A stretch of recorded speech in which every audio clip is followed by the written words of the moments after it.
আসসালামু আলাইকুম রহমতুল্লাহি ওয়া বারাকাতুহু। সকলকে পবিত্র মাহে রমজানের মোবারকবাদ। আপনাদের সামনে খুবই গুরুত্বপূর্ণ একটি বিষয় নিয়ে আমি কথা বলবো। সে বিষয়টা হচ্ছে রমজানে আমাদের রোজা যাতে নষ্ট না হয় তার জন্য কিছু জিনিস জানা খুবই জরুরি। আসুন জেনে নেই কুরআন ও হাদিস অনুযায়ী কোন কোন কারণে রোজা ভেঙে যায়। মহান আল্লাহ তাআলা বলেন, وكلوا واشربوا حتى يتبين لكم الخيط الأبيض من الخيط الأسود من الفجر ثم أتموا الصيام إلى الليل। তোমরা পানাহার করো যতক্ষণ না ফজরের শুভ্র রেখা কালো রেখা থেকে পরিষ্কারভাবে পৃথক হয়ে যায়, অতঃপর রাত পর্যন্ত সিয়াম পূর্ণ করা। সূরা আল বাকারা 187।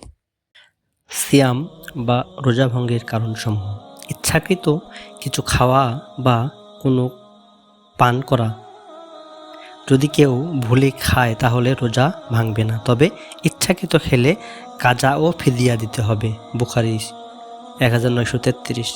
নাম্বার 2, ইচ্ছাকৃতভাবে বীর্যপাত ঘটানো। স্বপ্নদোষ হলে রোজা ভাঙবে না, তবে ইচ্ছাকৃতভাবে বীর্যপাত ঘটালে রোজা ভেঙে যাবে। ইবনে মাজাহ 167। সঙ্গম বা সহবাস করা। রোজার সময় ইচ্ছাকৃতভাবে সহবাস করলে রোজা ভেঙে যাবে ও কাফফারা দিতে হবে। কাফফারা হচ্ছে একটি গোলাম মুক্ত করা।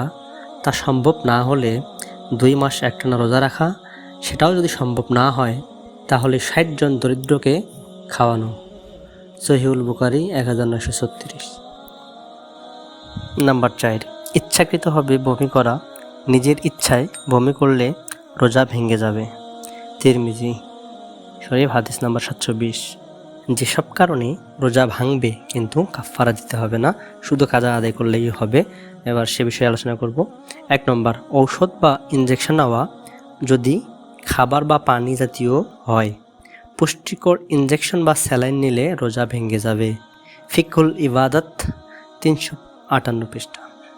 2 নম্বর হচ্ছে ইচ্ছাকৃতভাবে রক্ত বের করা, যেমন হিজমা, ব্লাড ডোনেশন ইত্যাদি। বেশি রক্ত দিলে দুর্বলতা সৃষ্টি হয়, যা রোজার উদ্দেশ্যের পরিপন্থী।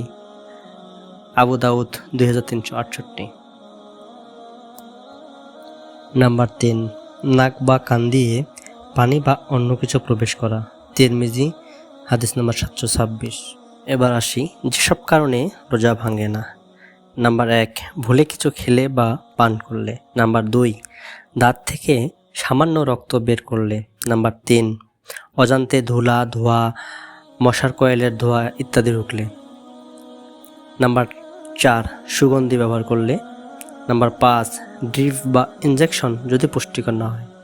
নাম্বার 6, স্বপ্নদোষ হলে। সহিহ মুসলিম 1155 এবং সহিহুল বুখারী 6669।